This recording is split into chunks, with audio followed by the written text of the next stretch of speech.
Okay, welcome back to lesson 44. Okay, so same again. All we're going to do is place a plane at the center, at the bottom. I did sculpt it down, made it a little bit better, a little better in making it more smoother when I'm then extruding the edges and just moving the verts when I need to move them when I'm extruding the edges, making the faces. Oh, the same stuff as we were doing before. So, I'm debating or not if to put some music in for you guys to listen as you're watching along, or I'll just make you listen to my voice. Pretty sure you're sick of my voice. I know I am by now, especially if you're watching these videos non-stop. I mean, there's so much to do per video. I've sped it up so you're not having to sit through me and my very speedy techniques.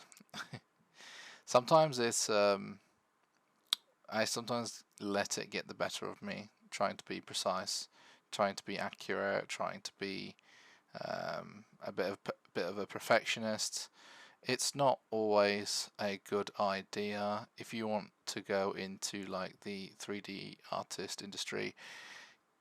Depending on what sort of role you are in, I do believe it all depends on how fast you are at doing your work, of course, and being how productive you are, and how time consuming you can, and how you can manage your projects, of course.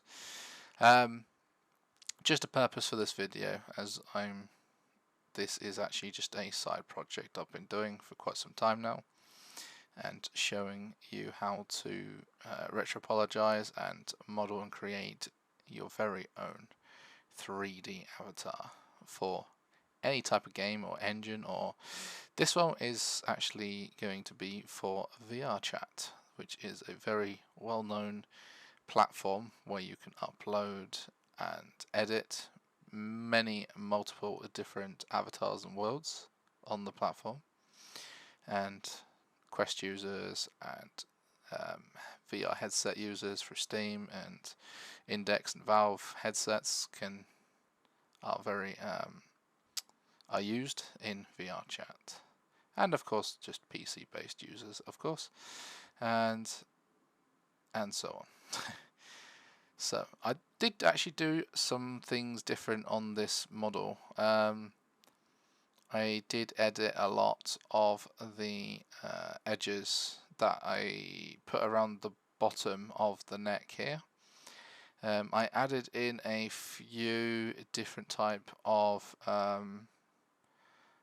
faces actually when I was retopologizing this. I do remember that I wanted to add some extra edge loops in so I could make some lips on the edges, and I also wanted to make it have these purple stripes going from the bottom here up and around. And then for the back, I had sculpted a heart on the back of the neck.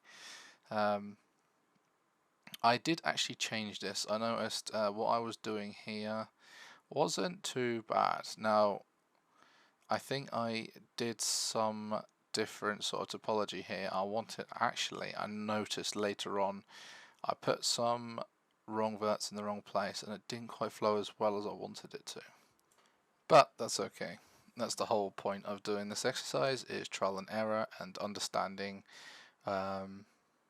and learning, and how to update, how to make your skill set better.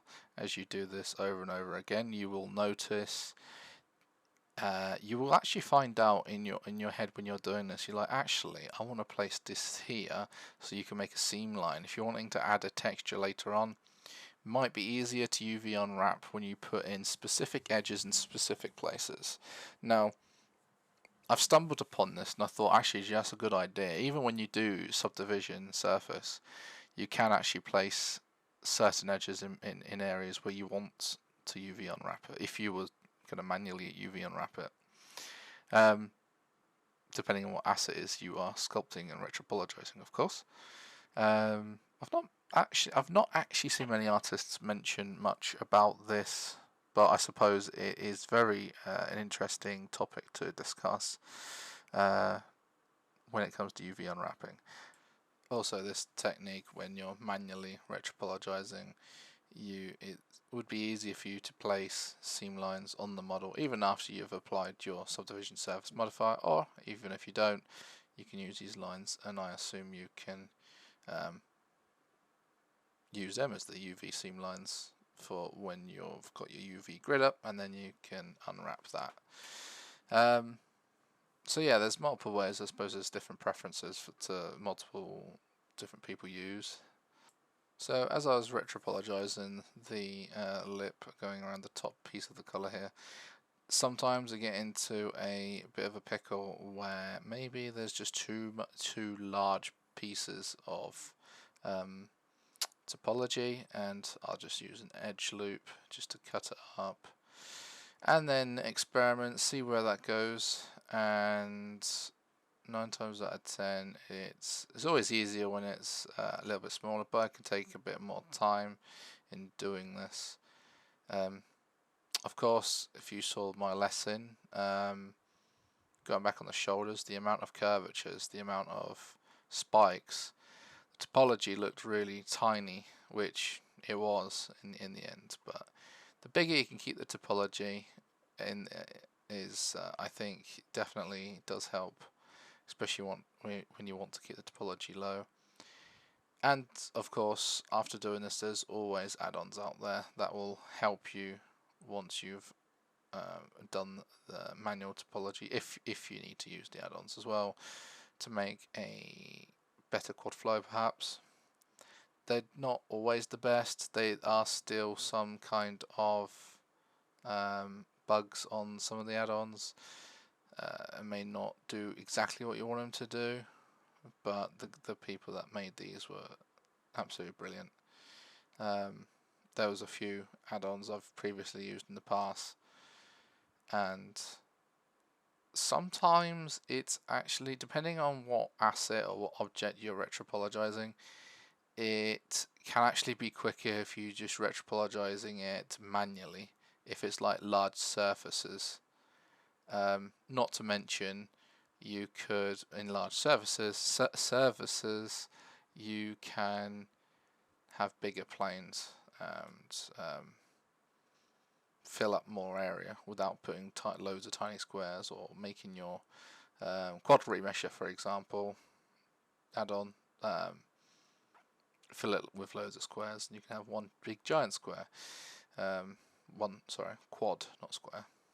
One giant quad instead of loads of little quads, which could eat your topology count up if you're trying to keep a certain topology count nice and low for any kind of game or VR platform. In this case, I do want to keep this to the best minimum, to the best performance as I can. I will go over this later on and make it really nice. So for the purpose of this video, we do want to keep all our little assets that we've made for the avatar nice and low, not too low so it looks janky, but we do want to make it look good enough for visual aspect. We will be doing PC version and Quest version. The Quest version will be very low poly, and we will keep that to the best performance as possible. But for now, we want to make sure everything is set and everything is ready. Of course, before that, we've still got quite a bit of work to do. We've still got to do some more sculpting, maybe on the face, join all the body parts together, the anatomy parts, probably resculpt them over, make it look really good, and do a few bits of changes here and there. But apart from that, I think that's everything for this lesson. This is another retopology for the neck piece armor, which again I might be changing later on before releasing the full actual avatar model, which I am very excited for. I cannot wait. It is very exciting times. So, right, that will do for this lesson, and I'll catch you in the next lesson.